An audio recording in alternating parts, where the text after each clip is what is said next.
Presidenta del Foro Familia del Colegio de Magistrados y Funcionarios de San Isidro, quiero agradecer especialmente a nuestros auspiciantes, las autoridades de Fundejus y las autoridades del Colegio de Magistrados y Funcionarios de San Isidro, de la provincia de Buenos Aires, los doctores Pablo Noel, Claudio Santagati y el doctor Gago. Muchísimas gracias a las autoridades del Colegio Provincial.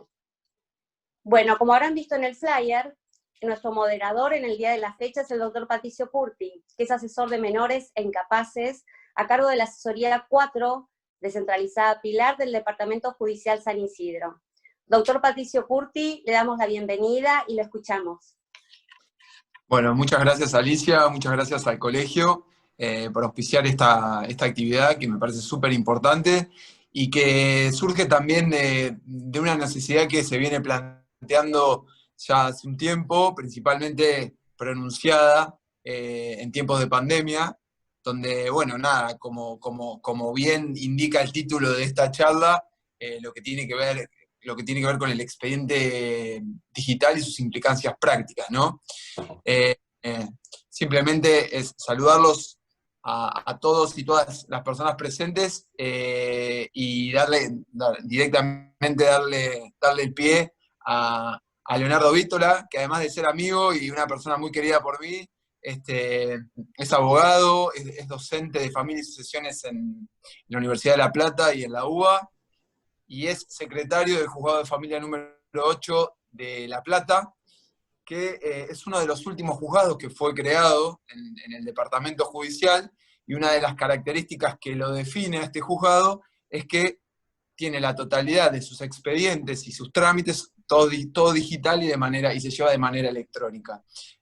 Por eso se considera uno de los juzgados modelo a nivel provincial en este sentido, y Leonardo Vítola, en compañía con el juez del juzgado a cargo del que trabaja él, hace poco dieron una charla auspiciada por el Colegio Provincial de Magistrados, de Funcionarios y Magistrados, así que, bueno, y además quiero contarles que durante este tiempo se ha dedicado bastante al tema, en lo vinculado con el derecho procesal electrónico, y les recomiendo, no es a modo de chivo ni nada por el estilo, sino que les recomiendo un artículo que él escribió y que fue publicado en la revista de Derecho de Familia, que está muy bueno porque aborda con bastante profundidad el tema del expediente en digital, de las implicancias, de cómo esta cuestión de la pandemia vino a acelerar un proceso que la Corte Provincial ya venía, digamos, en cierta manera, indicándonos el camino a seguir.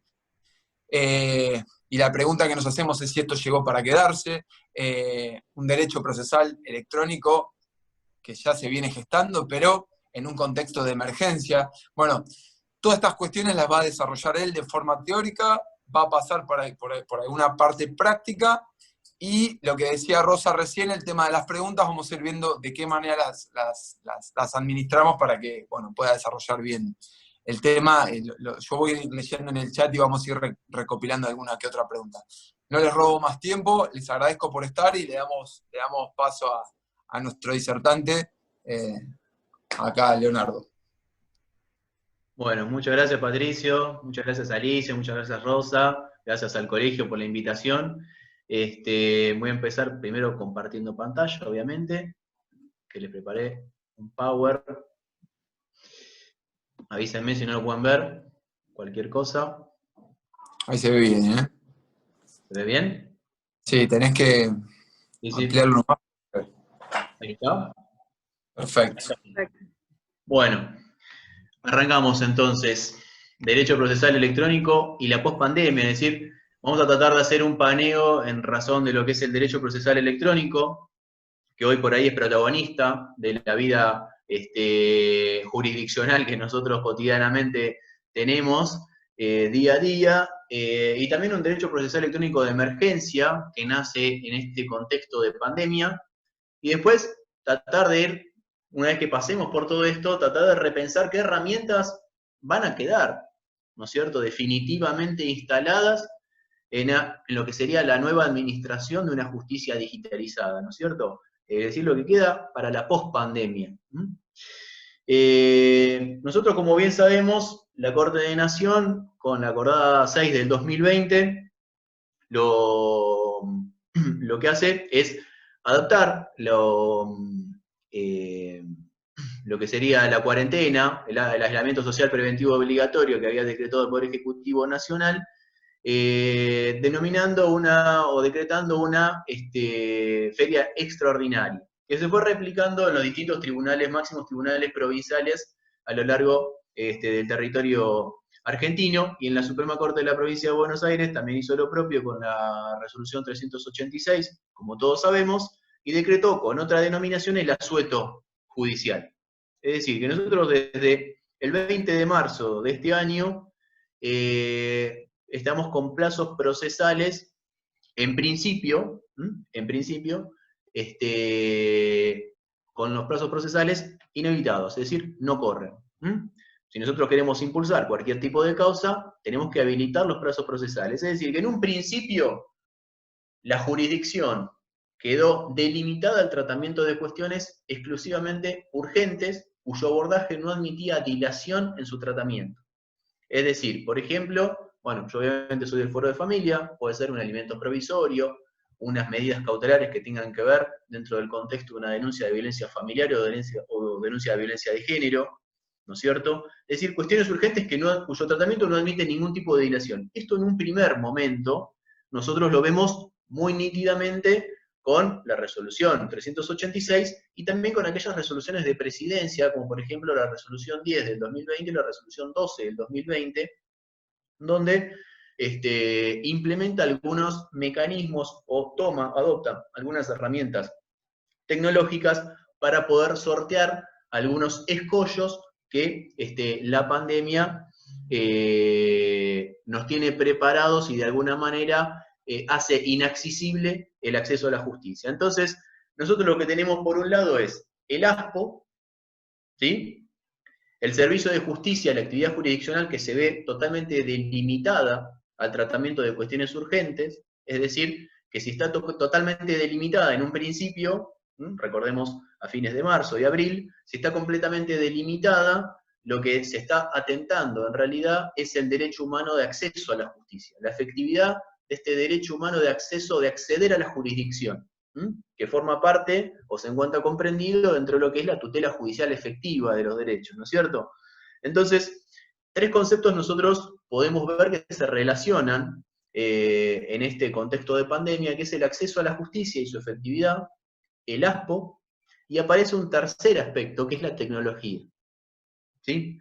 ¿De qué modo aparece la tecnología? Porque la tecnología viene a actuar como una especie de puente en este contexto de emergencia, en este contexto de pandemia, viene a actuar como un puente para poder acceder a la jurisdicción, es decir, para poder, a través de las herramientas tecnológicas que siempre estuvieron al alcance de nuestras manos, pero que la justicia siempre miró por un costado. La justicia, por ejemplo, siempre lo que es el mail, lo que es el WhatsApp, lo que es el Facebook, lo que es Instagram, salvo alguna sentencia o alguna resolución que podemos haber encontrado, por ejemplo, cuando se encuentra se ubica a una persona víctima de violencia de género a través de Instagram, a través de Facebook, se la contacta, salvo algunas cuestiones muy puntuales para casos de extrema gravedad y urgencia, nosotros no vamos a encontrar en la justicia la utilización de las TICs, ¿no es cierto?, en el servicio de justicia. Aplicadas al servicio de justicia. Sin embargo, en este contexto de emergencia y de pandemia, sí se empezaron a utilizar como puente para poder garantizar este acceso a la justicia que se ve trunco con el aislamiento social preventivo y obligatorio. Y ahí aparece la resolución 12 del 2020, que fue la primera que nos muestra la posibilidad de notificar resoluciones de carácter urgente que saquemos en este contexto de pandemia a través de medios telemáticos, telefónicos, incluida la aplicación de mensajería instantánea WhatsApp. ¿Sí? Por otro lado, aparecen otras normas, también dentro de este contexto, como la resolución 10 del 2020, y vamos a empezar a evidenciar, dentro de este contexto, un derecho procesal electrónico, propiamente dicho, que tiene que ver con el uso de la tecnología y de las TICs en el servicio de justicia, que esto vino para quedarse, es decir, todas estas normativas, muchas de estas normativas que tienen que ver con el derecho procesal electrónico, vinieron para quedarse y de alguna manera la pandemia lo que puso fue un pie en el acelerador de un proceso de transformación que nosotros ya venimos transitando hace mucho tiempo. ¿Sí? Entonces la pandemia vino a poner vino a pisar fuerte el acelerador en relación a la transformación que nosotros ya veníamos transitando hace mucho tiempo. Pero también advertimos otro tipo de normativas, otro tipo de normas. Y ahora vamos a ir paso por paso. Este proceso de transformación que yo les estoy mencionando tiene que ver con llegar o alcanzar la tramitación judicial de un expediente digital, ¿no es cierto? Esta transformación se inició en el 2011, podemos decir que se inició el 1 de junio del 2011 con la ley 26685, ¿no es cierto?, que autorizó la utilización de expedientes digitales, firmas digitales, comunicaciones y domicilios electrónicos constituidos en todos los procesos judiciales y administrativos. Podemos decir que a partir de este momento se inició un proceso de transformación y una escalada hacia lo que es el expediente digital. Y se encomendó, tanto con esta ley, se encomendó a la Corte de Nación, se encomendó al Consejo de la Magistratura a nivel nacional, ¿no es cierto?, empezar a implementar paulatinamente cambios o establecer normativas, resoluciones acordadas que tengan que ver con esta transformación paulatina que tenía que lograr la justicia. Sin embargo, nosotros vamos a ver que desde 2011 hasta por lo menos en la provincia de Buenos Aires hablando, también en Nación obviamente, hasta el 2017 prácticamente no hubo ningún tipo de novedad al respecto. ¿Sí? Nosotros la primera novedad, gran novedad, la tuvimos con la acordada 3845 del 2017, que establece el reglamento para notificación por medios electrónicos, y en el 2018 la acordada 3886, de que es el reglamento para presentaciones por medios electrónicos. Es decir, estos fueron los dos hitos más importantes de la justicia bonaerense, y lo que tiene que ver con la administración de justicia digital, post la ley 26685, donde se establece en el 2017 el reglamento para notificaciones por medios electrónicos y el reglamento en el 2018 para presentaciones por medios electrónicos. Es decir, se da nacimiento a lo que es el portal web de notificaciones y presentaciones electrónicas que nosotros conocemos hoy en día. Yo también les dije que durante este contexto vamos a ver normas del derecho procesal electrónico que impulsa esta transformación que venimos transitando desde el 2011 hasta acá, y también vamos a ver algunas normas que podemos denominar del derecho procesal electrónico de emergencia. ¿Cuáles son aquellas normas de derecho procesal electrónico de emergencia? Son aquellas que tienden a suplantar las excepciones papelizadas, como por decirlo de alguna manera, para poder alcanzar el acceso a la jurisdicción. Nosotros tenemos que el artículo 3, como bien sabemos, de la 3886, el artículo 3 establece que para todas aquellas cuestiones, que no son todos aquellos escritos que no son de mero trámite, por excelencia tenemos la demanda, la contestación de demanda, todas aquellas presentaciones que requieren la firma de la parte, esas presentaciones deben ser presentadas en el juzgado, en soporte papel, y a las 24 horas la copia digitalizada. Eso establece el artículo 3 de la 3886, ¿no es cierto?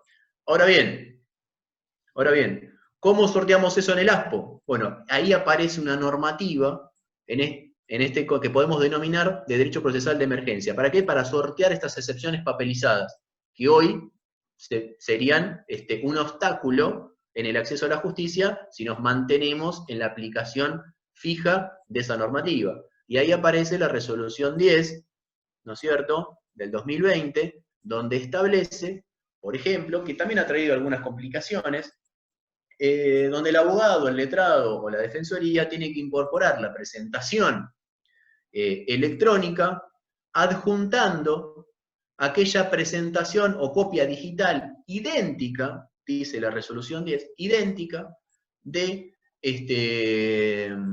la presentación que luego en soporte papel va a tener que presentar en tiempo hábil cuando termine el aislamiento social preventivo obligatorio. ¿Por qué? Porque la resolución lo que dice es que me nombran depositario Al letrado se lo nombra depositario de esa presentación. Y ahí aparecen un montón de complicaciones, porque en este contexto de aislamiento social preventivo obligatorio, muchos defensores, muchos letrados dicen, bueno, pero ¿cómo consigo la firma de la parte para escaneártela y mandártelo en archivo adjunto? Bueno, estas complicaciones las hemos tenido todos los organismos jurisdiccionales, seguramente nos hemos topado con algunos de estos planteos y seguramente hemos o flexibilizado esa norma que está contenida en la resolución 10 del 2020 o no, según el caso en concreto también, supongo, ¿no es cierto? Lo cierto es que la resolución lo que prevé es un sistema donde nosotros al letrado lo nombramos depositario. ¿Lo nombramos depositario de qué?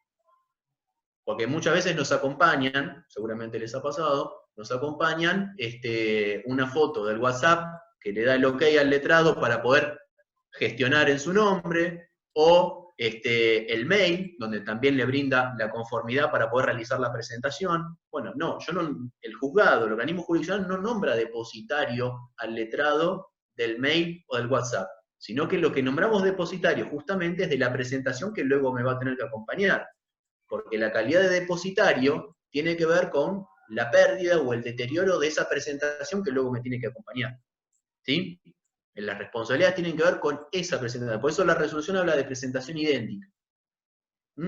Ahora, ¿cómo lo podemos flexibilizar? Porque hay algunas circunstancias que ameritan que así pueda flexibilizarse. Bueno, cuando en el caso de las defensorías, que las defensorías también han tenido que modificar sustancialmente la forma de trabajo, ¿no es cierto? Y están trabajando mucho con líneas telefónicas y atendiendo mucho las casillas de mails, lógicamente se complica el cumplimiento de esta resolución 10. Generalmente se han evidenciado en todo este tiempo dos mecanismos.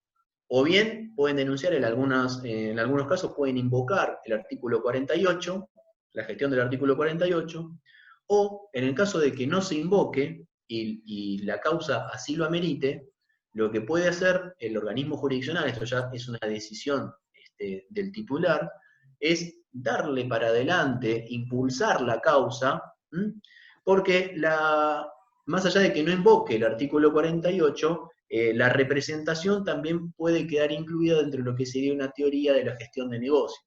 Con lo cual, ahí, en la medida que el letrado o la defensoría manifieste cuáles fueron las complicaciones para poder dar cumplimiento con la resolución 10, el organismo jurisdiccional podría flexibilizar y dar impulso para poder garantizar este acceso a la justicia.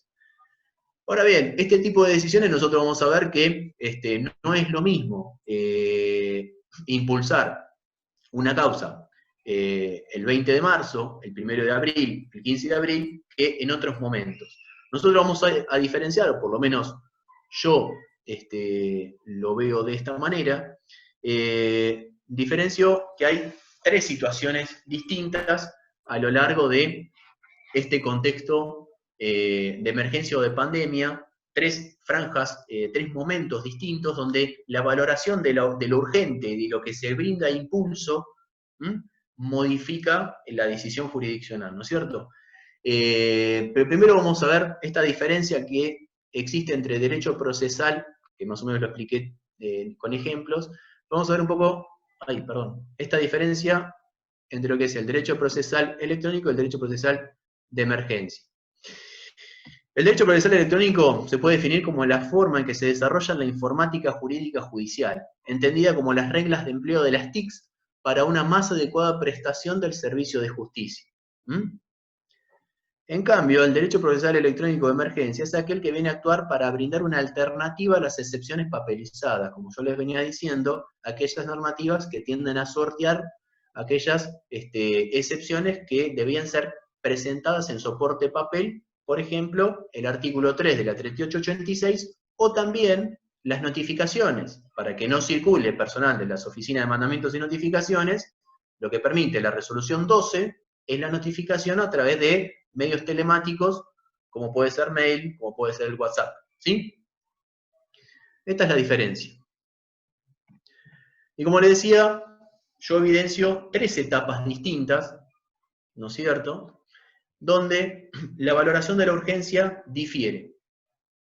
En un primer momento, cuando nace la resolución 386 de la Suprema Corte de la Provincia de Buenos Aires, se decreta el asueto en todo el ámbito del Poder Judicial del territorio de la Provincia de Buenos Aires con suspensión de los términos.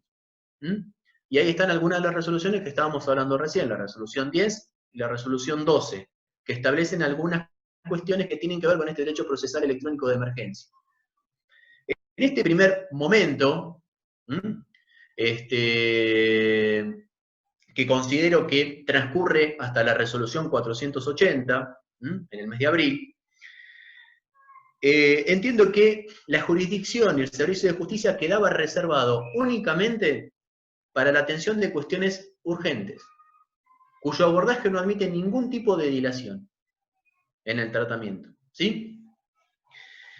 Después vamos a ver que esto se va a ir modificando. Y la Corte, paulatinamente, con las distintas resoluciones, se va a ir alejando de esta noción de la urgencia, de atender solo lo urgente. Entonces, lo que era urgente en un primer momento, cuestiones como violencia de género, violencia familiar, alimentos provisorios, ¿sí? Regímenes de comunicación, cuando hay un impedimento de contacto o no hay contacto directamente, ¿no es cierto? Todo lo que es dictado de medidas cautelares, no puede subsistir la jurisdicción en el tratamiento únicamente de medidas cautelares durante 5 meses que vamos de aislamiento social preventivo obligatorio. Entonces la urgencia se empieza a valorar de diferente manera con el correr del tiempo. Y la propia Corte, indirectamente, así también lo hace con las distintas resoluciones, donde va abriendo el abanico de intervención jurisdiccional y de garantizar también un adecuado servicio de justicia en el contexto en el que nosotros estamos. Porque la misión de la Corte, durante este tiempo, fue tratar de normalizar la prestación del servicio. Entonces nosotros hoy, no me quiero adelantar, pero nosotros hoy podríamos, no deberíamos analizar, ¿sí? Con la misma mirada, una demanda de alimentos que ingresa el 1 de abril, ¿no es cierto?, donde por ahí la urgencia puede estar en la efectivización de unos alimentos provisorios, a una demanda de alimentos en el día de hoy, agosto de 2020, allá 5 meses del aislamiento social preventivo obligatorio, y con todas las herramientas que tengo para poder darle impulso a la causa y no solamente detenerme en el tratamiento cautelar, que puede ser la urgencia. ¿Se entiende? Entonces, vemos distintas etapas. Una primera etapa es esta, ¿sí? Y culmina con la acordada 3975 del 2020, que da nacimiento a lo que es el expediente digital. Esta acordada es un antes y un después, pero lo voy a abordar con posterioridad. Lo voy a dejar ahí primero para ir lo más ordenado posible. Pero es un antes y un después. Es un antes y un después y nos provoca también una modificación en cómo nosotros tenemos que repensar el derecho procesal, ¿no es cierto? Porque tenemos que repensar las normas del Código Procesal Civil y Comercial de la Nación a la luz de la lógica de la tramitación de un expediente digital. Nos tenemos que empezar a cuestionar un montón de situaciones que nosotros hoy en día hacemos y que por ahí el día de mañana no vamos a necesitar hacer. Se acortan los tiempos. Los exhortos a otro departamento judicial para que realice o tome unos testigos, o escuche un niño, o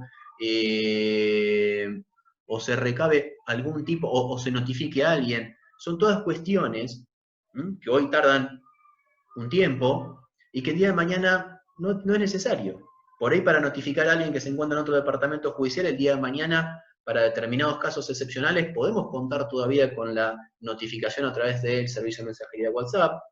Por ahí para tomar una audiencia testimonial de testigos que se encuentran en otro departamento judicial, en lugar de mandar un exhorto, lo que puedo hacer es tomarlo a través de la plataforma Microsoft Teams. Es decir, el abanico de posibilidades y la inmediación que existe del organismo jurisdiccional para llegar a la gente es mucho mayor, con lo cual nosotros tenemos que empezar a repensar esto de otra manera. La segunda etapa, como les dije, comienza con la resolución 480 de la Suprema Corte de la Provincia de Buenos Aires, donde continúa el ASPO, obviamente, que seguimos hasta el día de la fecha, con el aislamiento social preventivo obligatorio y con el asunto judicial, ¿no es cierto?, pero habilita los plazos procesales. Se reanudan los plazos procesales para el dictado de toda clase de resoluciones y de sentencias y de sus notificaciones electrónicas. Y el artículo 4 habla de que se reanudarán los plazos procesales para la realización de presentaciones electrónicas y actos procesales compatibles con las restricciones vigentes, cuyo despacho se realizará en la medida que los medios tecnológicos lo permitan. Este artículo 4 no aplicaba para el fuero de familia, pero lo que podemos evidenciar en esta segunda etapa es que ya la Corte se empieza a alejar de la noción de urgencia. Si bien existe un asunto judicial y los plazos procesales no corren para las partes, sí comienza a correr el plazo de los plazos procesales para el organismo jurisdiccional para el dictado de las resoluciones, interlocutores y sentencias definitivas y su posterior notificación. Eso para todos los fueros. Y se reanudan los plazos para la realización de presentaciones electrónicas y actos procesales compatibles con las restricciones vigentes. Las restricciones vigentes que tienen que ver con las excepciones papelizadas. Porque todo lo que tiene que ver con o notificaciones, por ejemplo, notificaciones de demanda, que tengan donde la cédula sea en soporte papel, donde vaya la notificación al domicilio real y no se trate, por ejemplo, de una urgencia. En esos casos, por el momento, continuaba las restricciones, pero pone una locución, la Corte acá, que es muy elocuente, y nos empieza a, por lo menos, a marcar el terreno de lo que se viene, y de lo que espera la Corte en cuanto a la transformación.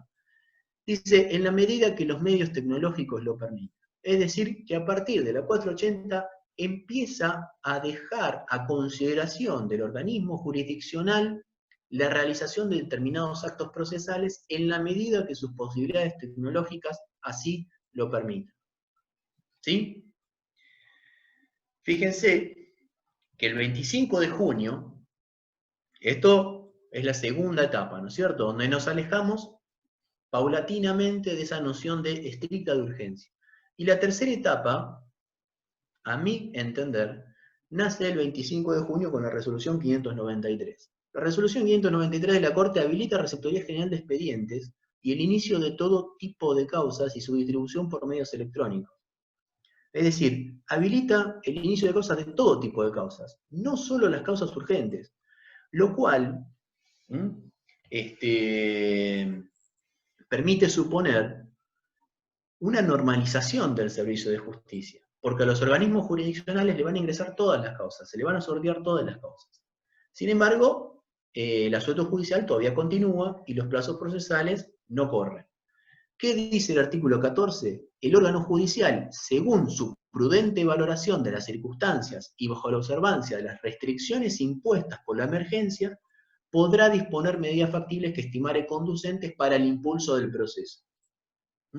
Seguidamente, a los pocos días, en realidad al mes siguiente, la resolución 816 modifica el artículo 7 de la 480 y dice que puede tomarse todo tipo de audiencias remotas a través de la plataforma Microsoft Teams. Es decir, que del 25 de junio hasta acá, y después de la resolución 816, prácticamente lo único que nos faltaría es la habilitación de los plazos procesales. Sin embargo, vemos y encontramos todo el tiempo esta locución en la medida que los medios tecnológicos del organismo jurisdiccional lo permitan, y queda todavía una porción que tiene que ver con el impulso a criterio del organismo jurisdiccional. Lo que está tratando de ganar la Corte con estas locuciones que está empleando en las distintas resoluciones es tiempo. ¿Tiempo para qué? Para que todos nos acostumbremos y nos adaptemos a esta nueva realidad digital. ¿No es cierto? Nos tenemos que adaptar a esta transformación. Lo que está tratando de hacer es ganar tiempo. Sin embargo, yo creo que en breve vamos a tener alguna resolución donde se habiliten los plazos procesales y haya una plena vigencia de lo que es la tramitación del proceso digital, y no vamos a tener excusas para poder impulsar los trámites. ¿No es cierto? Me faltó una filmina que creí que tenía, bueno, que tiene que ver con la acordada 3975. Te los voy a comentar igual. La acordada 3975 Es un hito histórico, estamos en presencia de una transformación única en lo que es el derecho procesal,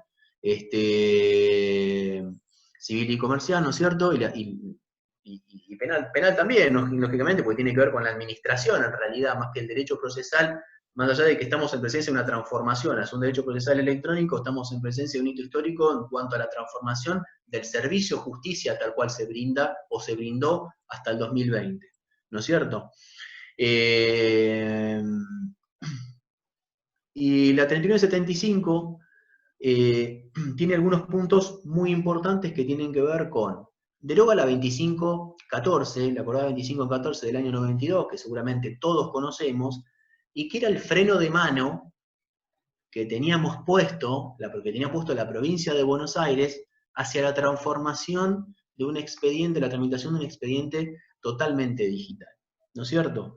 Porque nosotros ya veníamos del 2017 con el reglamento para las notificaciones electrónicas y en 2018 el reglamento para las presentaciones electrónicas. El freno de mano que veníamos arrastrando era del 92 a la 2514. Había algunas cuestiones que ya estaban vetustas en relación a la 2514 y que no tenían nada que ver con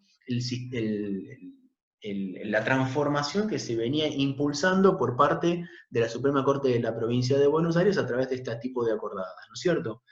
Entonces se deja de lado la 2514 y se establece el reglamento para actuaciones, diligencias procesales, resoluciones y expedientes, ¿no es cierto?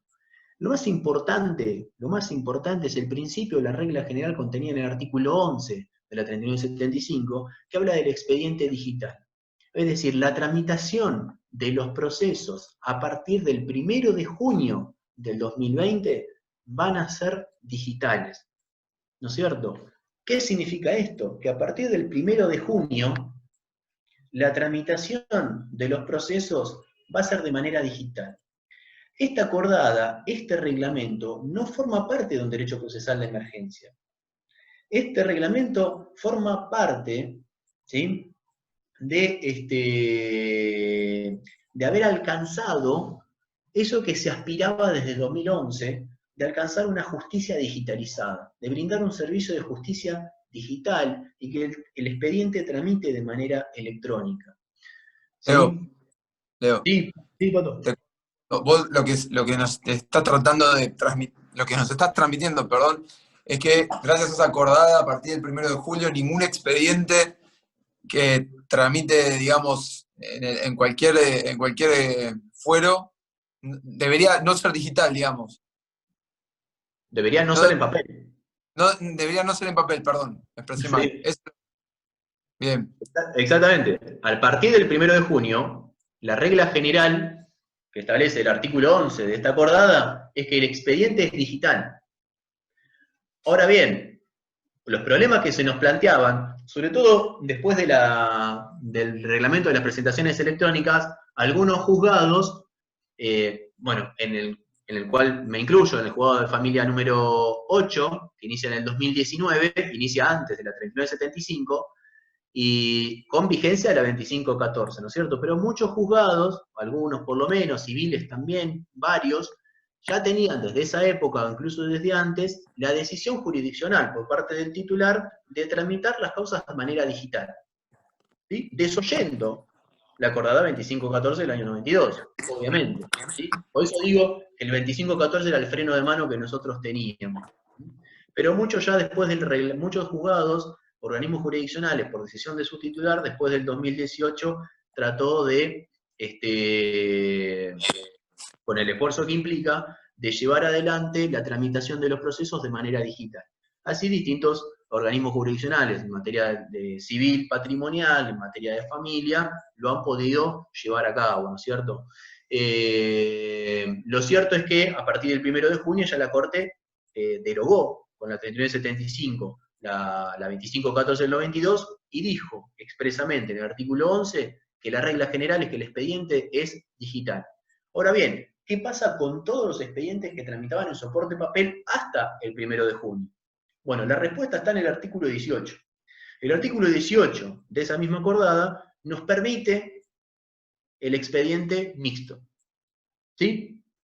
Y establece una serie de reglas, ¿no es cierto? Establece una serie de reglas que tienen que ver, que replican un poco lo que es la 2514, es decir, que el expediente no puede tener más de 200 fojas, bueno, todas las reglas que nosotros ya conocemos que tienen que ver con el expediente papelizado. Esta tramitación del proceso en soporte papel es hasta el 1 de junio. Eso es lo que nos dice la acordada. Y de ahí en adelante tiene que ser digital. Y se permite que sea mixto. Es decir, la continuidad tiene que ser digital. ¿Qué problemas se nos pueden plantear? El problema que se nos puede plantear es el principio de integridad. Es alterar el principio de procesar de integridad del expediente. ¿Mm? Y esto nos va a pasar con el tema de las vistas, por ejemplo.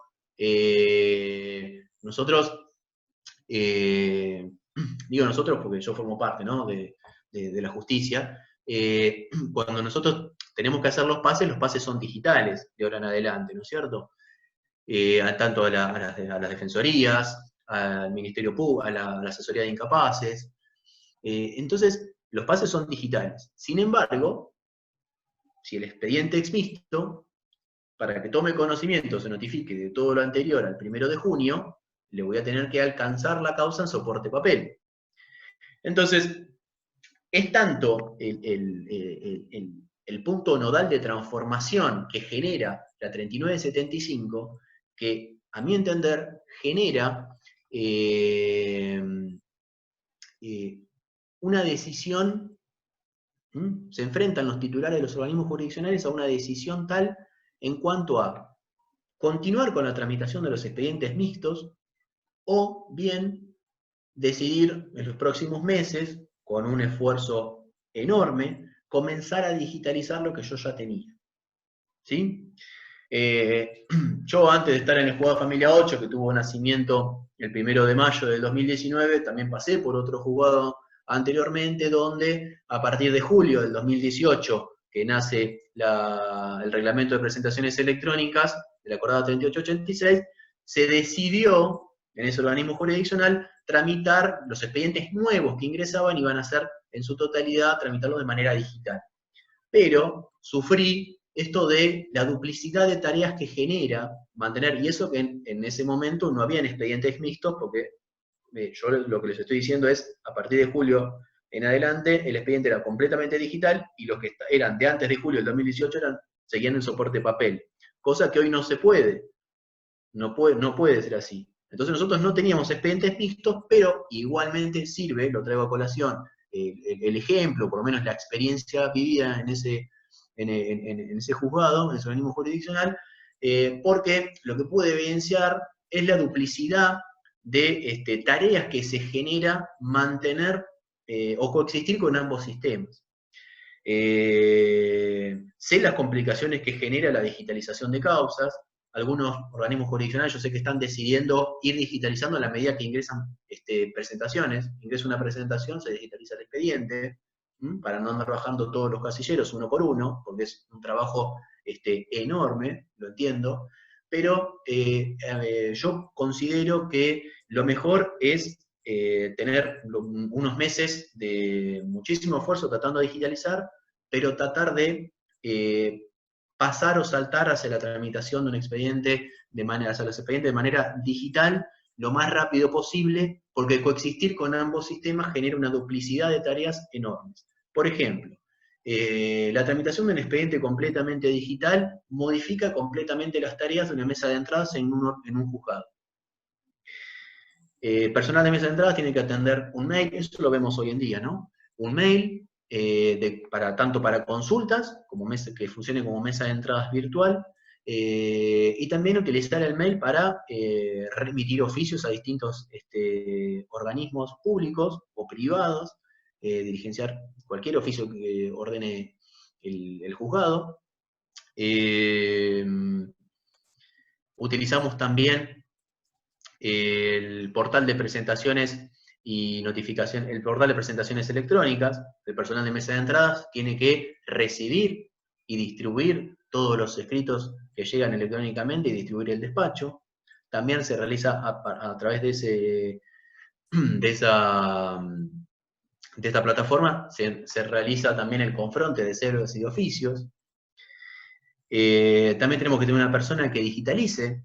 Siempre vamos a tener alguna excepción en papel que va a necesitar ser digitalizada, sobre todo en algunas presentaciones donde por ahí tenemos alguna medida cautelar incluida dentro, que seguramente les ha pasado, todos han tenido la experiencia de haber recibido alguna medida cautelar introducida dentro de una demanda, donde dentro de las 24 horas no incorpora la copia digital, pero aún así el organismo jurisdiccional debe atender esa medida cautelar de urgencia, dar una respuesta y tenemos que digitalizarla. Entonces, siempre se nos van a presentar situaciones donde tenemos que digitalizar. Entonces tenemos una persona para digitalizar, una persona para atender una mesa de entradas virtual, una persona para atender y bajar todas las presentaciones y confrontar oficios y cédulas.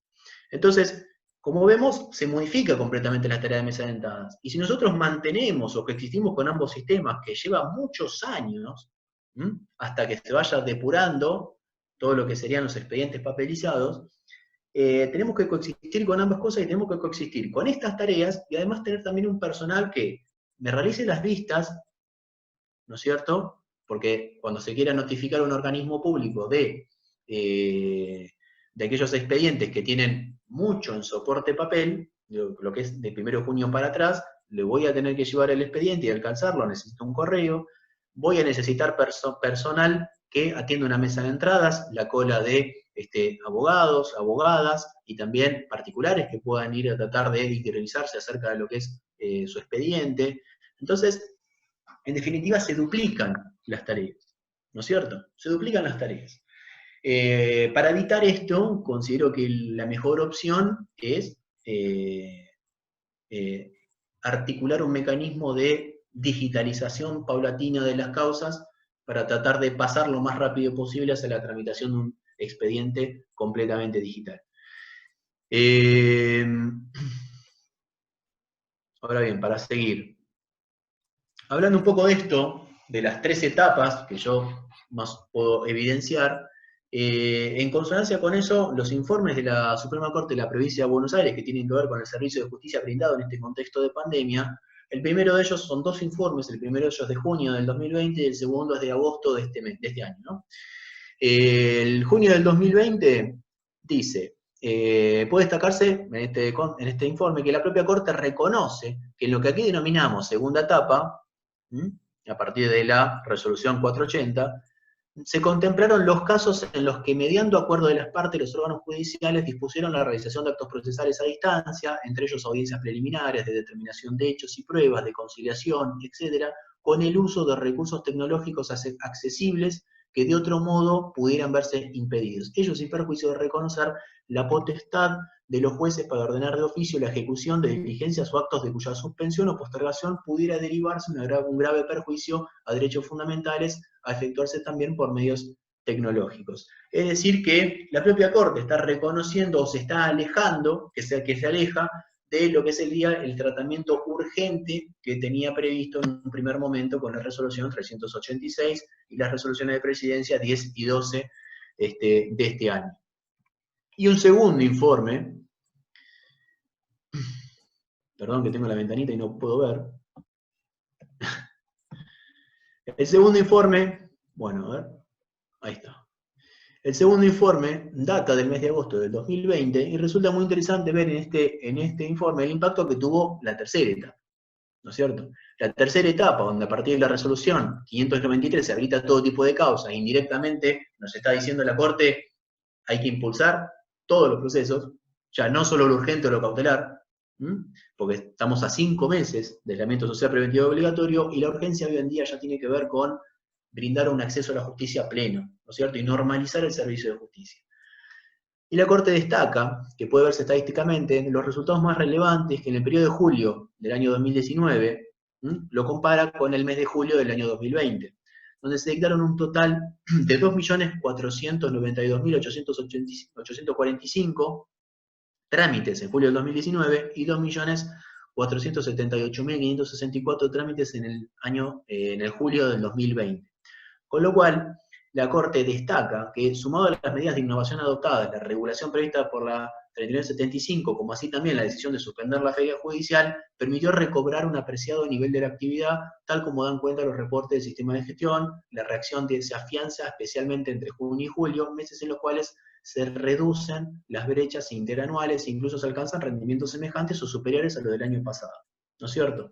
Entonces vemos cómo se empieza a regularizar o normalizar la prestación del servicio de justicia. Sin embargo, falta aceitar muchas cosas que no solamente tienen que ver con los juzgados, sino también que tienen que ver con el Ministerio Público también, ¿no es cierto? La organización que nosotros tenemos que tener hoy en día nos modificó sustancialmente la forma de trabajar y la forma de repensar los trámites judiciales y el derecho procesal, sobre todo, ¿no es cierto?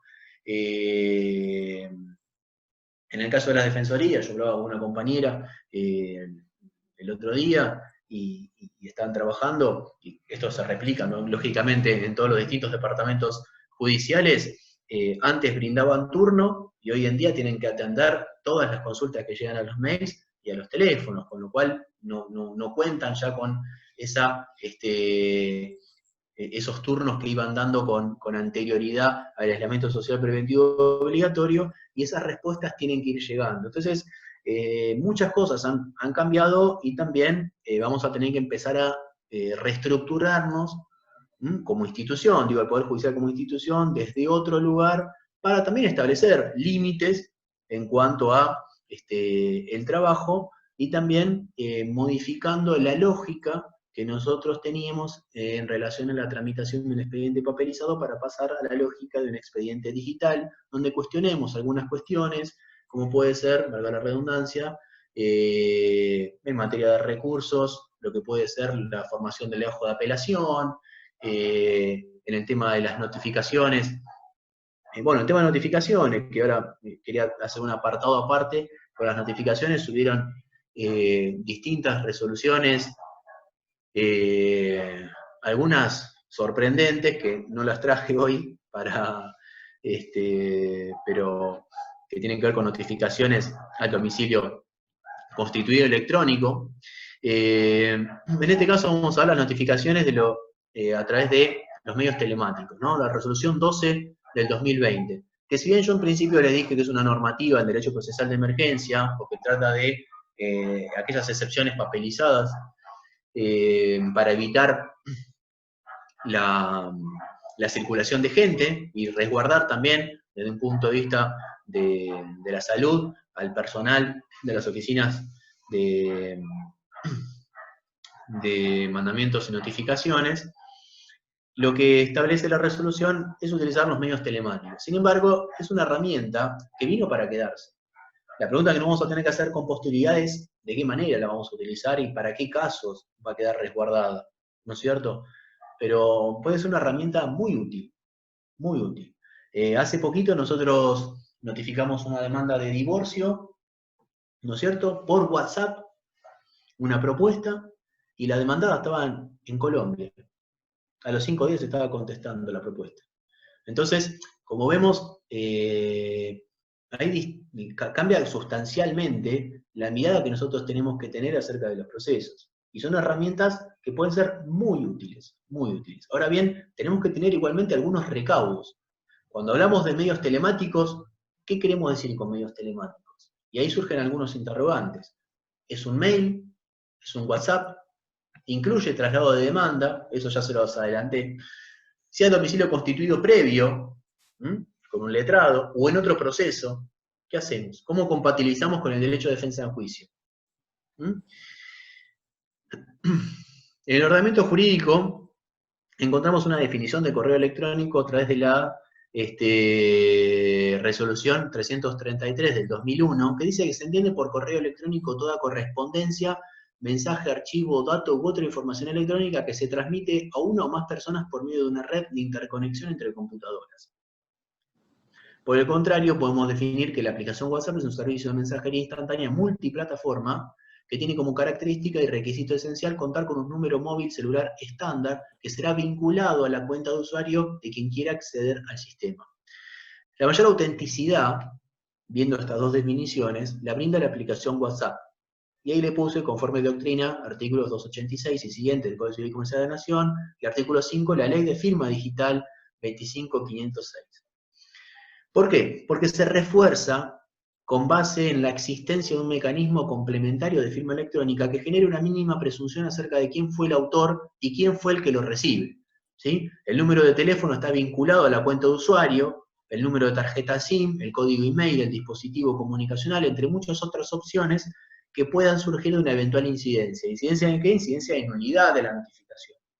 Entonces, frente a un planteo de nulidad de la notificación, la aplicación WhatsApp yo tengo una serie de opciones para poder comprobar si realmente esa persona fue notificada, la persona requerida fue notificada o no lo fue. En cambio, con el mail, no.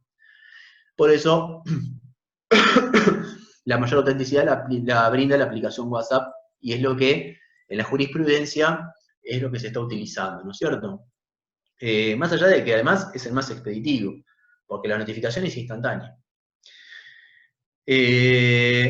Una sentencia que seguramente, no es una sentencia, en realidad es un auto, una providencia que fue muy conocida, era del Juzgado de Paz de General La Madrid del 2020, ¿no es cierto? Donde ordena notificar a través de WhatsApp el traslado de la demanda. Recordemos el momento, 2 de abril, es decir, a 12 días de decretado el asueto judicial el 20 de marzo, ¿no es cierto? Con lo cual, está dentro de lo que yo denominé y les comenté como la primera etapa, es decir, cuando la jurisdicción estaba reservada solo a casos urgentes. Con lo cual, si vemos la palabra alimentos en la causa, lo urgente sería garantizar los alimentos provisorios. Sin embargo, el titular de este organismo jurisdiccional va un poco más allá y dice, en función de que señala puntualmente que este organismo se encuentra en condiciones operativas de realizar el impulso. Y realiza el impulso del proceso y dice que el trámite urgente se vería detenido sin la posibilidad de comunicar la demanda instaurada en formato papel en el domicilio real del demandado. Ahora bien, la puja justamente durante este contexto estuvo entre impulso versus defensa en juicio, ¿no es cierto? Es decir, si a mí la primera etapa me está habilitando la jurisdicción solo para casos urgentes, y la resolución 12 del 2020 me habilita la utilización de la aplicación mensajería WhatsApp para casos urgentes, si yo lo utilizo para dar un traslado de demanda, ¿no es cierto?, estaría de algún modo indirectamente vulnerando ese derecho de defensa en juicio, porque no es una urgencia. Sin embargo, muy bien argumenta el titular del organismo jurisdiccional lo siguiente, y pondera algunos agravantes por los cuales él no considera que se encuentra mermado ese derecho de defensa en juicio. Y pondera como agravante la actividad económica denunciada en relación al alimentante, que no permite por el momento cautelar transitoriamente el patrimonio de manera tal de garantizar la percepción de los alimentos provisorios. Un dato importantísimo. Y además, desde una mirada con perspectiva de género, dice que debe ponderarse la dinámica familiar habitual, que ante el presente elemento sanitario, la señora es la que se está dedicando exclusivamente al cuidado de los 4 niños, lo que naturalmente le impide realizar cualquier tipo de tarea remunerada. Entonces, en función de estos argumentos, deben flexibilizarse las normas procesales y compatibilizarse el estado sanitario actual, la debida protección de la integridad de las partes y del personal judicial que debería intervenir eventualmente en el acto de notificación, con el interés superior del niño y con las posibilidades tecnológicas que le permiten hacer conjuntamente, amortiguar esto con garantizar el derecho de defensa en juicio del demandado, conforme al artículo 18 de la Constitución Nacional, 8 y 25 del Pacto de San José de Costa Rica, Convención Americana de Derechos Humanos. ¿Sí? Entonces, lo que le resulta importante traer a colación esta argumentación para poder dar impulso a la demanda a 5 meses del aislamiento social preventivo obligatorio y del asueto judicial. ¿Por qué? Porque yo le dije que nos fuimos alejando paulatinamente de la noción de urgencia. Fíjense que el 2 de abril, todo lo que se necesitó argumentar para poder compatibilizar con el derecho de defensa en juicio del demandado y poder correr la notificación a través de la aplicación mensajería WhatsApp. muy bien, el juez argumentó en estas dos posiciones y, cosa que comparto, dio traslado de la demanda y la notificó a través de la mensajería WhatsApp y notificó de la audiencia preliminares 636 y 77 del Código Procesal Civil y Comercial. Sin embargo, si lo traemos a colación al día de hoy, hoy les diría que ante unas mismas circunstancias no corresponde argumentar demasiado. Ante una misma circunstancia corresponde directamente. Hoy lo que urge es la normalización del servicio de justicia. Entonces, frente a una misma situación, lo que hoy tenemos que hacer directamente es correr traslado de la demanda a través de la mensajería de WhatsApp. ¿Sí? Esa es la diferencia que nosotros notamos en relación a las 3 etapas y lo que fuimos conquistando a través de las distintas resoluciones de la Suprema Corte de la Provincia de Buenos Aires. En un primer momento era necesario argumentar, hoy ya no lo es.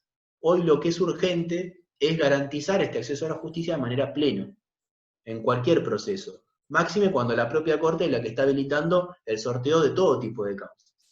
Entonces, como vemos, la urgencia y el contexto. No es lo mismo valorar la urgencia el 2 de abril que valorarla hoy que estamos, 24 de agosto. ¿No es cierto? Entonces, hay un momento anterior a la 593 y un momento posterior. Hoy en día la urgencia es la normalización del servicio de justicia y debemos impulsar todo tipo de causas. ¿No es cierto? Ahora bien, un problema que se lleva, que acarrea la notificación, es cómo llevar adelante el tipo de notificación. ¿Cómo mandamos la notificación a través del WhatsApp? ¿No es cierto? Un fallo interesante, una sentencia interesante, fue de la Cámara de Apelaciones en lo Civil y Comercial el 4 de agosto, ahora también del 2020, lógicamente, donde previamente la CUBO había rechazado el pedido de la actora de notificar la demanda de alimentos a través de la aplicación WhatsApp, justamente lo que estamos hablando, y dispuso que la misma lo sea a través de la cédula diligenciada del domicilio real de la demandada con carácter de urgente y habilitación de días y horas inhábiles con el afán de dar cabal cumplimiento con el artículo sobre todo 338, el aviso, ¿no es cierto?, y que llega solo al soporte de papel. Eso motivó el recurso de apelación ante la alzada, ¿y qué dice la Cámara? A la hora de avanzar en la tramitación de procesos judiciales, se impone una interpretación funcional y superadora de las normas procesales como modo de facilitar un adecuado acceso a la justicia que asegure la tutela judicial efectiva para los justiciables, sin que ello pueda implicar poner en riesgo la salud de los distintos operadores jurídicos, en este caso, el personal encargado de realizar la notificación de la Oficina de Mandamientos y Notificaciones, ¿no es cierto? Entonces, lo que dice es que recomienda la utilización de la aplicación mensajería WhatsApp. Para eso están establecidos estos mecanismos de notificaciones en este contexto de emergencia, ¿no es cierto? Lo crucial de esta sentencia, ¿no es cierto?, de la Cámara, es que intenta generar protocolizar lo que debería ser la forma de implementación de la notificación a través de la aplicación de mensajería instantánea WhatsApp. Y dice, para asegurar la regularidad del acto, deben realizarse estos siguientes pasos. La utilización preferente de la telefonía celular oficial que proporciona la Suprema Corte de Justicia en la medida que el juzgado cuente con ella. Procederá el actuario, ¿no es cierto?, el secretario, a la confección de un archivo PDF con las constancias digitalizadas de la demanda, documentación acompañada y presente resolución que deberá extraerse del sistema Augusta.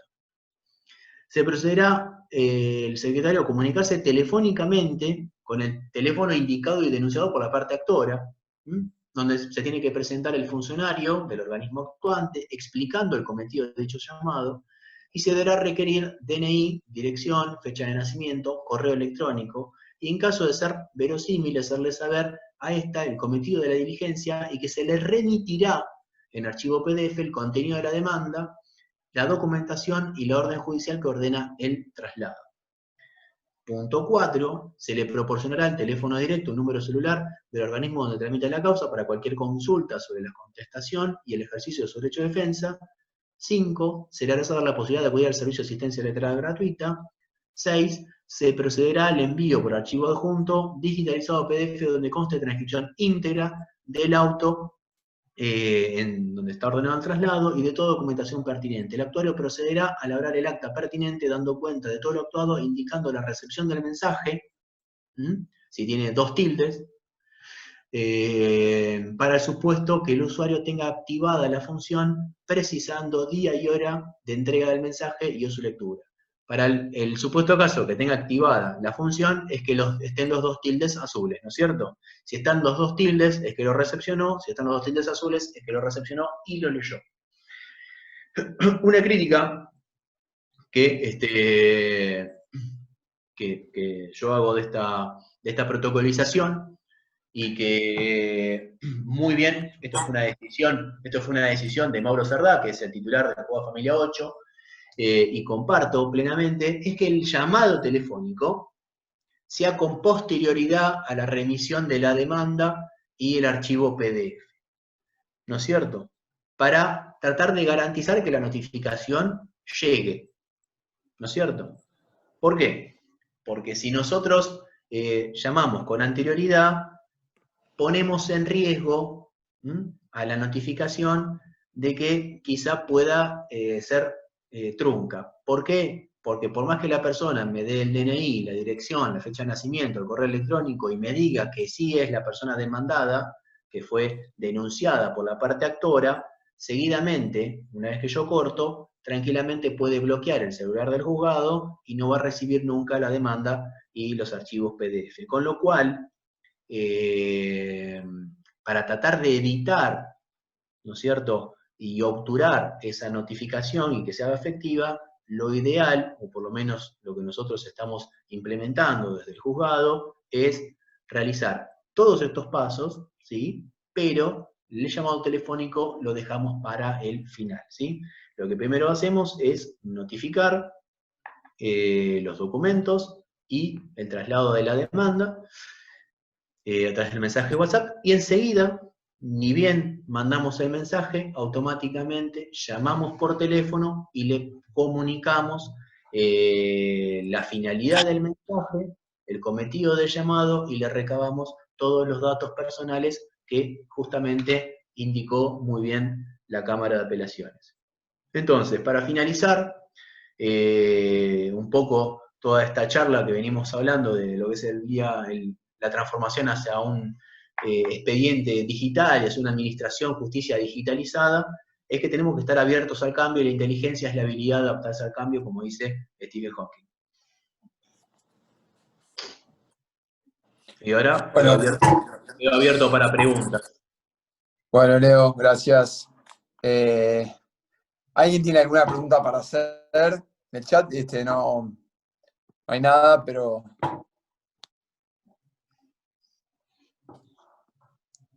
¿O alguien quiere aportar algo desde la experiencia? Sí. 2 cosas. Sí. Una, primero referente a la digitalización de los expedientes.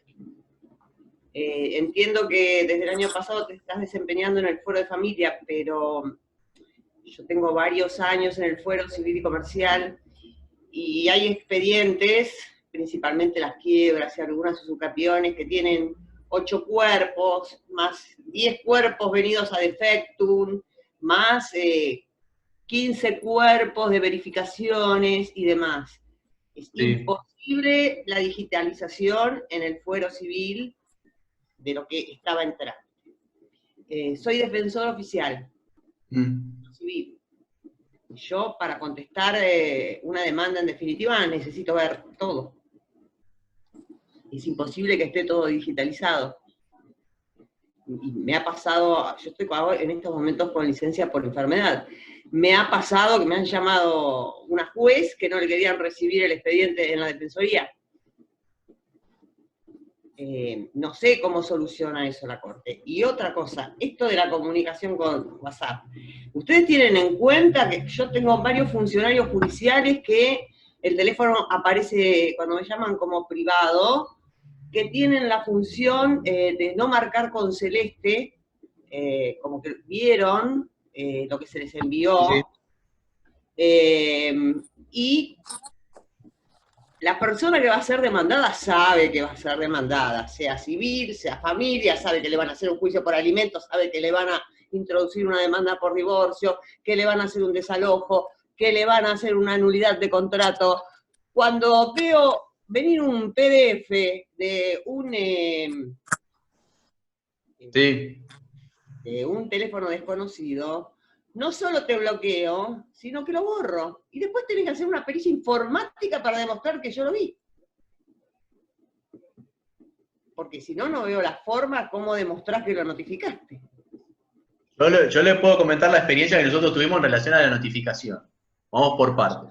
Sí, hablo porque tengo 10 años de ejercicio de la profesión, Sí. 10 años de aconsejarle a la gente no reciba nada, saque la chapa. Te lo digo, eso fue en el ejercicio profesional, no ahora que soy funcionario público. Saque el número de la casa para que no saque la cédula, se hace de todo para que la notifique. ¿Te imaginas lo que es por WhatsApp? Que es imposible. Imposible de implementar. Imposible. Yo no tengo experiencia en civil patrimonial. Yo estoy hace 11 años en Foro de Familia, pasé por tribunal, juzgado.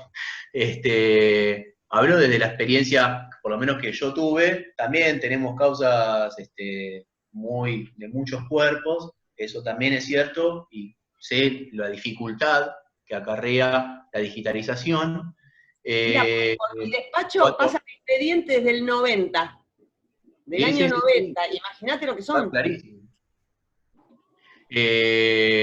Por eso digo que también la coexistencia va a llevar muchísimos años, porque hay expedientes que no concluyen rápidamente.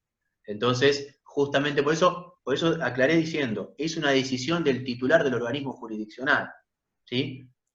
Es una decisión del titular del organismo jurisdiccional. Yo sé que la labor es enorme, pero también es enorme la labor de coexistir con ambos sistemas. Porque el organismo jurisdiccional que decida coexistir con ambos sistemas, ¿no es cierto?, va a tener que realizar la vista electrónica por un lado y también alcanzar el expediente por todas aquellas cuestiones papelizadas atrás del 1 de agosto del 2020. En cuanto a las notificaciones, ¿cómo lo estamos solucionando? Por favor, organismo jurisdiccional. ¿Cómo? Definime, por favor, organismo jurisdiccional. Estoy hablando de los juzgados, básicamente, ¿no es cierto? Porque las defensorías, cuando tengan que recibir las vistas, o el Ministerio Público, en realidad, pues puede ser la defensoría, como también puede ser la asesoría, que tenga que recibir y se tiene que notificar de manera íntegra del expediente, tiene que recibir la vista electrónica, por toda aquella tramitación del 1 de junio en adelante, pero también tienen que recibir la causa en soporte papel por la tramitación papelizada hasta el 1 de junio del 2020. Con lo cual, el juzgado tiene esa doble misión para mantener el principio de integridad del expediente judicial en materia procesal. Si no, el Ministerio Público, sea Defensoría o sea Asesoría de Incapaces, no se notifica. Y eso está claro. Por eso digo que se duplican las tareas para el juzgado, ¿no? Porque la Defensoría tiene que notificarse y se notifica de lo que le remite el juzgado. Si el juzgado solamente remite una parte digital, pero no remite la parte papelizada con anterioridad al 1 de junio, no queda notificada de aquellos actos procesales, ¿no es cierto? Eso está claro. Creo que el artículo 18 de la 3975 es claro. La problemática que se nos presenta a todos nosotros es, bueno, ¿qué decisiones tomamos de acá en adelante? ¿No es cierto? Me parece que ahí está el problema. Ahí está el quid de la cuestión. Son las decisiones que nosotros vamos a tomar de acá en adelante. Más allá de... Perdón. Sí, Pato. No, que más allá de la decisión que tome el titular de cada organismo, digamos, e independientemente de que a partir del 1 de junio todos entendemos que el expediente debería ser puramente digital. La idea o el mensaje es que esté todo el expediente digitalizado en lo posible, incluso con anterioridad a esa fecha. Esa sería como la idea general o el principio, podría decirse. El artículo 18 es claro. Es decir, todos los expedientes, incluso los que tramitan con anterioridad al 1 de junio, a partir de esa fecha tienen que continuar la tramitación de manera digital. Por eso habilita la existencia de expedientes mixtos, es decir, una parte tramitada de manera papelizada y a partir del 1 de junio la tramitación de manera digital. ¿Existe una obligación de digitalizar todo? No. Sí existe la obligación de que desde el 1 de junio del 2020 sea toda la tramitación digital, eso sí. Tanto expedientes nuevos como los expedientes de antes. Eso sí, del 1 de junio para acá, toda la tramitación procesal del expediente es digital. Ahora, ¿qué hacemos con el papel que tenemos con anterioridad a esa fecha? Y la Corte podría haberse tomado el trabajo entre el 20 de marzo y el mes de junio en poner a determinadas personas a digitalizar todos los papeles que hay en la jaula, en los archivos, pero bueno, tampoco se hizo. Hubo un periodo de inactividad que se podría haber utilizado para eso. Sí, porque son decisiones jurisdiccionales. Lo que sí no me quiero olvidar de esta consulta que tiene que ver con las notificaciones, que me parece muy importante, notificación de WhatsApp, esto que marcaba la doctora, que tiene que ver con esto del tilde, ¿no es cierto? ¿Cómo lo solucionamos nosotros?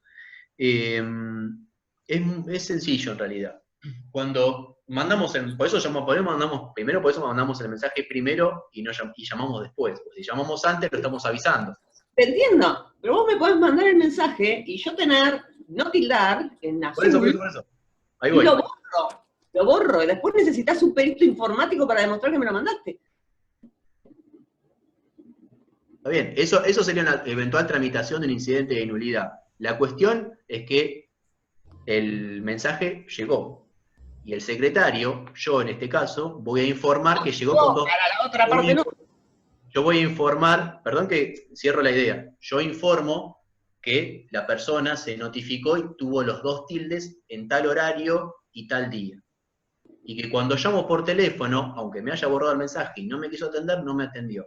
En todo caso, quien tiene que presentar el incidente de nulidad y probar las defensas que se ha visto privado de oponer y que su derecho de defensa del juicio se ve vulnerado, es el que inicia la nulidad. Quien tiene la carga es la persona que borró el mensaje de iniciar el incidente de nulidad correspondiente. ¿Sí? ¿Y si el tipo perdió el teléfono y no lo vio nunca? ¿Cómo? Bueno, Sí. tiene que iniciar...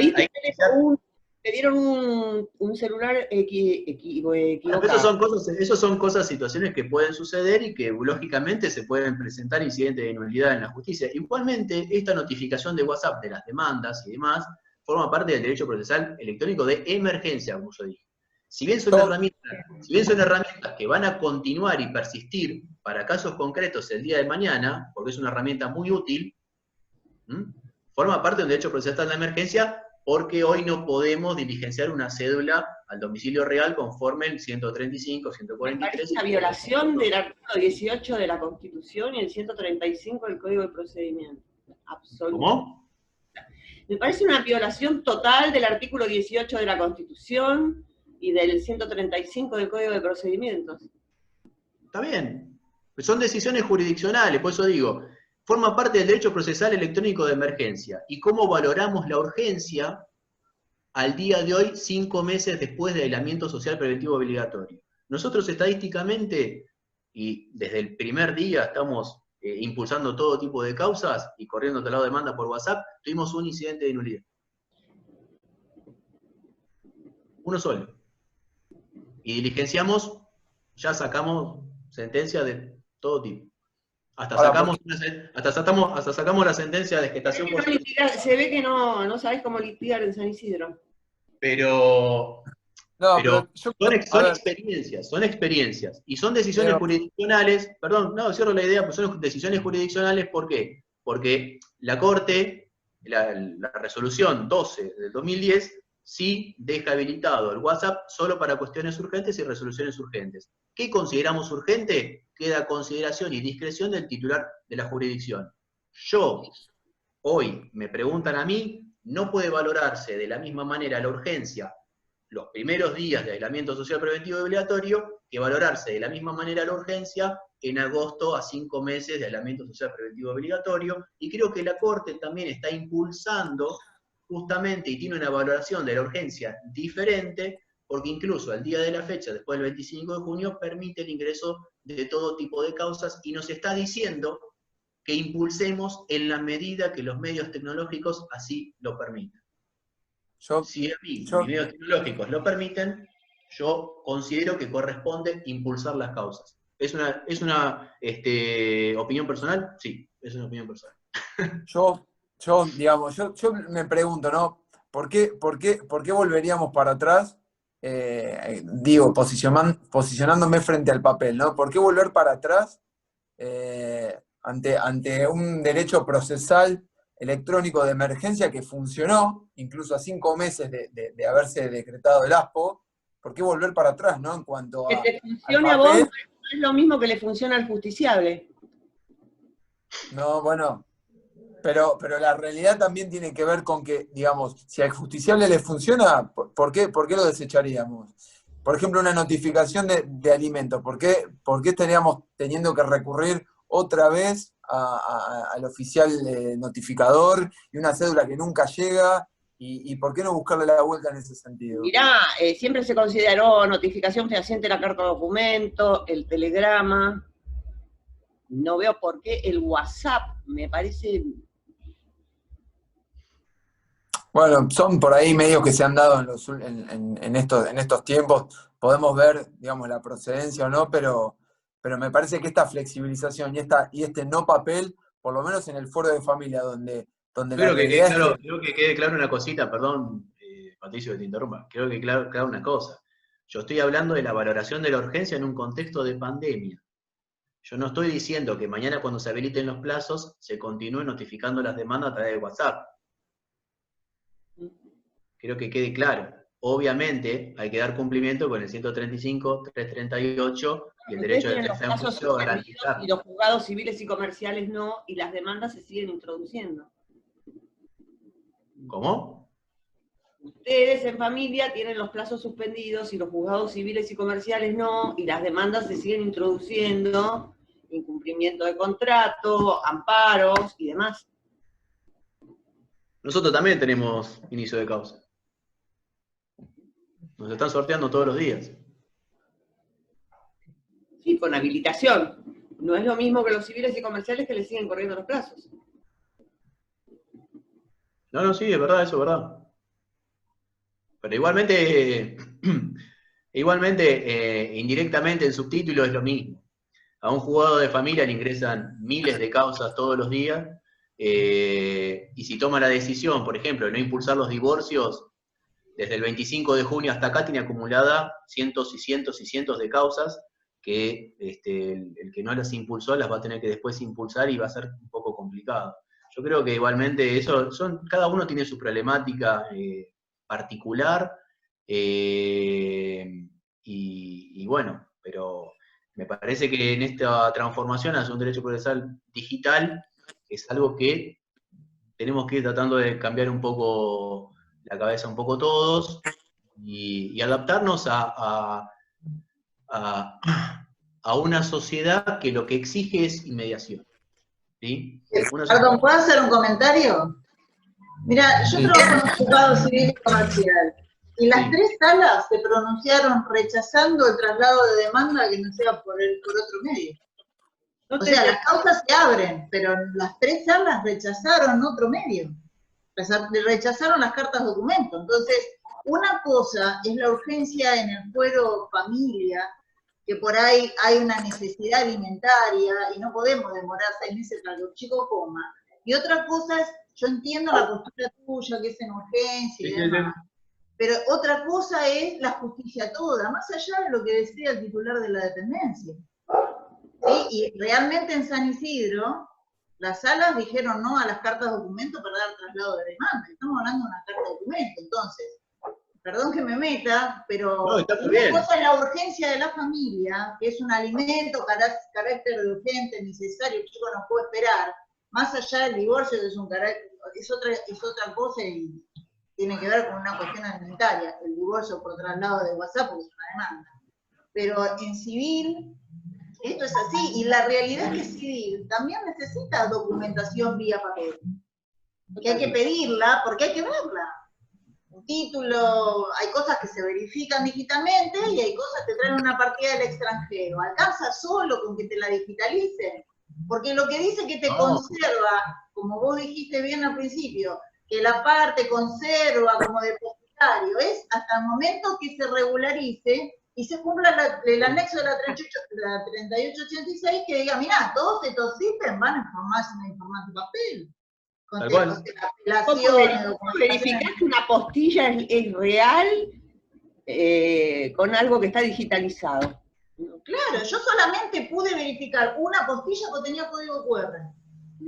Y me remitía al lugar donde lo habían apostillado. El resto, tenés que dar turno para que te traigan la documentación, porque si no, ¿cómo haces? La realidad es, la mesa no funciona, pero bueno, ahora que nos dicen que podemos dar turno, y bueno, mirá, si vamos a seguir continuando la causa, esto lo necesito, pero no es muy ideal, yo ahora trabajo en San Isidro y trabajé en otra departamental, que trabajaba digitalmente, y al lado mío había un juzgado que es totalmente digital hace 4 años, que es el 9 de San Martín. Totalmente digital, es el pionero, Paulo Maresca.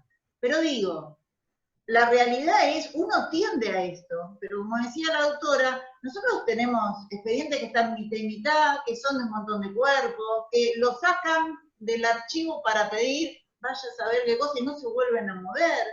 Entonces, la realidad de familia no es la del resto de los pueblos. Es dinámico, tienen un montón de presiones, tienen mucha más urgencia por ahí que lo que tiene un civil. El civil requema una medida cautelar. Pero la aplicación de la digitalización para todo es compleja. En actos de pandemia tenemos excepciones, obviamente. Estamos comunicados todavía. Yo creo que es para todos compleja y cada uno tiene su realidad, obviamente. También desde el punto de vista para nosotros, se nos hace muy cuesta arriba mantenerlo digitalmente porque justamente al ser fuera de familia tenemos muchas incidencias, muchas excepciones del artículo 3 tenemos nosotros, con lo cual tenemos que escanear demasiado. También muchas cuestiones no podemos efectivizar el apercibimiento del artículo 3 porque muchas cuestiones tienen que ver con derechos humanos fundamentales donde nosotros nos rige el principio de oficiosidad y tenemos que digitalizar igual. Nosotros también nos pesa una serie de cuestiones que nos hacen muy cuesta arriba mantener un expediente digital. Ahora, más allá de la problemática particular que tenga cada fuero, sí hay algunas cosas que ya vinieron para quedarse, como es la tramitación del expediente digital, y las excepciones papelizadas siguen estando. El artículo 3 de la 3886 continúa. Claro. Con lo cual, si nosotros tenemos que elevar a la Cámara un expediente, tenemos que elevar el expediente digitalmente, porque prioritariamente es digital, y después tenemos que elevar esas excepciones en papel para que la Cámara también coteje los documentos originales. Eso está claro. ¿Sí? Bueno, pero que quede claro que digamos, claro, la prioridad es lo digital, también me parece importante. Pero por supuesto, hoy se invirtió el tema, la carga. Hasta el 1 de junio, hasta la 3975, lo digital eran las copias digitales. Nosotros hablamos de copias digitales. Hoy en día ya tenemos que hablar de un expediente digital y las copias son el papel que no pueden reemplazarse, donde no pueden reemplazarse los documentos como prueba, ¿no es cierto? Como también la demanda, su contestación y todos aquellos escritos que tienen la firma de la parte, ¿no es cierto? Entonces, la regla se invirtió, pero obviamente para resolver un expediente, dictar una sentencia, tanto en primera instancia como en segunda instancia, ¿no es cierto?, necesitan contar con los documentos y las presentaciones originales de esas excepciones del artículo 3. Eso está descartado, obviamente. En relación al impulso de las demandas, bueno, repito, es una decisión jurisdiccional. Yo cuando estoy hablando no hablo solamente de la experiencia en familia por una cuestión de violencia, cuestión de alimentos, sino que también nosotros tenemos cuestiones patrimoniales que también estamos dando impulso, como puede ser una compensación económica o una liquidación de régimen de comunidad, pero bueno, eso ya es una decisión jurisdiccional más que de lo que estamos hablando, que tiene que ver con las resoluciones y la 3975, ¿no es cierto? Una decisión jurisdiccional en este contexto de pandemia. Por eso repito, yo no estoy avalando que se notifique por WhatsApp un traslado de demanda con posterioridad en violación o en detrimento del derecho de defensa en juicio conforme 135 y 338. Eso no estoy diciendo. ¿sí? Quiero que quede claro eso porque no quiero tampoco que se tergiverse lo que estoy tratando de decir. Yo estoy tratando de valorar la urgencia en este contexto de pandemia, porque nosotros hablamos del derecho de defensa en juicio, pero también por el otro lado tenemos el acceso a la justicia y la tutela judicial efectiva. Son dos derechos humanos en pugna, el impulso versus el derecho de defensa en juicio, más allá de que sea una cuestión civil patrimonial o de familia patrimonial, como puede ser civil patrimonial, también es compensación económica, esa puja está. Y a 5 meses del aislamiento social preventivo obligatorio, por ahí, los primeros 12 días, los primeros 15 días, por eso diferencié en 3 etapas. La primera etapa, el derecho de defensa en juicio, sopesaba mucho más ese acceso a la justicia. El acceso a la justicia, la jurisdicción quedaba para casos reservados de urgencia. Hoy en día, a 5 meses del ASPO, yo creo que la bandera de la defensa en juicio debe ceder un poco y flexibilizarse en pos de garantizar un acceso a la justicia. Eso es lo que estoy diciendo.